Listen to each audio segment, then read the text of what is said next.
بسم اللہ الرحمن الرحیم۔ کسی نے سوال پوچھا کہ اگر کوئی نمازی تنہا نماز پڑھ رہا ہو تو سورہ فاتحہ سے پہلے بسم اللہ شریف آہستہ پڑھنا یہ کہاں سے ثابت ہے؟ جواب سماعت فرمائیے، جب نمازی تنہا نماز پڑھ رہا ہو تو سورہ فاتحہ سے پہلے بسم اللہ شریف آہستہ پڑھے، یہ نبی پاک علیہ السلام کی سنت ہے۔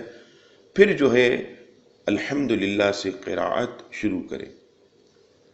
مسلم شریف کی حدیث پاک حضرت انس بن مالک رضی اللہ تعالیٰ عنہ سے روایت ہے کہ میں نے نبی پاک علیہ السلام، سیدنا صدیق اکبر، سیدنا فاروق اعظم رضی اللہ تعالیٰ عنہما کے پیچھے نمازیں پڑھی۔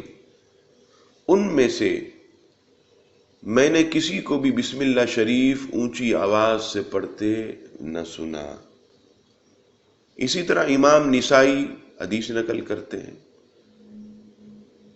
حضرت انس بن مالک رضی اللہ تعالیٰ عنہ سے روایت ہے، فرماتے کہ میں نے نبی پاک علیہ السلام، سیدنا صدیق اکبر اور سیدنا فاروق اعظم رضی اللہ تعالیٰ عنہما کے پیچھے نماز پڑھی۔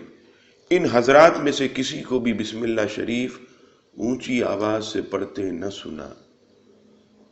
اسی طرح امام بخاری اور امام مسلم کے استاذ امام ابن ابی شیبہ رحمۃ اللہ تعالی علیہ اپنی مصنف میں حدیث نقل کرتے ہیں کہ حضرت عبداللہ ابن مسعود رضی اللہ تعالیٰ عنہ سے روایت ہے کہ آپ فرماتے ہیں کہ بسم اللہ شریف اور تعوذ اور ربنا ولک الحمد آہستہ پڑھنا چاہیے۔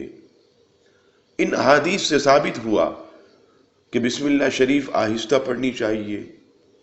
یہ نبی پاک صلی اللہ تعالی علیہ وسلم اور ان کے اصحاب کا طریقہ ہے۔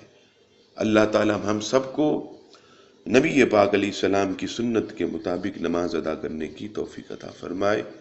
وما علینا الا البلاغ المبین۔